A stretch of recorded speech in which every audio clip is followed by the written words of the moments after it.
Assalamu alaikum, que la paix soit sur vous. À travers cette brève intervention, je vais tenter de répondre de manière très brève et très concise à toutes ces interrogations qui sont récurrentes et qui reviennent chaque année pendant le mois du Ramadan, afin de savoir qu'est-ce qui est autorisé, qu'est-ce qui n'est pas autorisé pendant les journées du mois de Ramadan. Alors, ici je vais répondre de manière très résumée, Inch'Allah, wa billahi tawfiq, et mes réponses sont basées principalement sur l'école de droit, le madhab de l'imam Malik, rahimahullah. On traite le premier sujet. Concernant le dentifrice, ce n'est pas illicite d'utiliser du dentifrice pendant les heures de jeûne du Ramadan, pendant les journées du mois du Ramadan. Par contre, cela reste déconseillé par crainte d'avaler une substance et que cette substance parvienne à la gorge puis à l'estomac. Donc si vous êtes amené à le faire, je dis bien pendant la journée du jeûne du Ramadan, donc utilisez un minimum de dentifrice afin d'éviter de l'avaler, et le fait de délaisser cela est préférable. Concernant les personnes qui sont malades, donc ou une personne tout simplement qui craint pour sa santé, de manière claire, s'il est amené à jeûner. Donc à ce moment-là, il ne jeûne pas, il est considéré comme une personne malade et il devra rattraper sa journée de jeûne quand il en aura les capacités après le mois du Ramadan, Inch'Allah.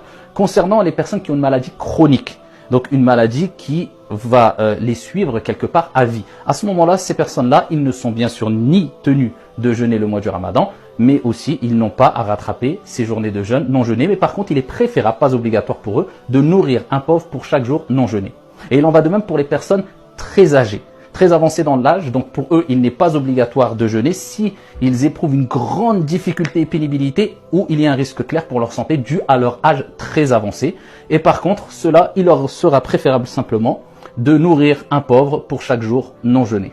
Concernant les vomissements, si la personne vomit de manière involontaire, à ce moment-là, cela n'annule pas du tout son jeûne. Par contre, même si elle a vomi de manière involontaire, mais elle a été amenée à ravaler, akramakumullah, une partie de son vomi, eh bien, cette journée de jeûne devra quand même être rattrapée. Par contre, si la personne vomit volontairement, cela bien sûr annule la journée de jeûne. Concernant les glaires, akramakumullah, cela n'invalide pas le jeûne dans l'école de l'imam Malik, mais une majorité de savants considéraient que cela annulait le jeûne, le fait de ravaler ces glaires. Donc il est préférable de s'en débarrasser de ces glaires, de ne pas les ravaler, mais comme je vous ai dit précédemment dans l'école de l'imam Malik, rahimahullah ta'ala, ravaler ces glaires, akramakumullah, cela n'annule pas votre jeûne. Bien sûr que ravaler sa salive, c'est quelque chose de naturel, on ne peut pas s'en détacher, cela n'annule pas du tout le jeûne.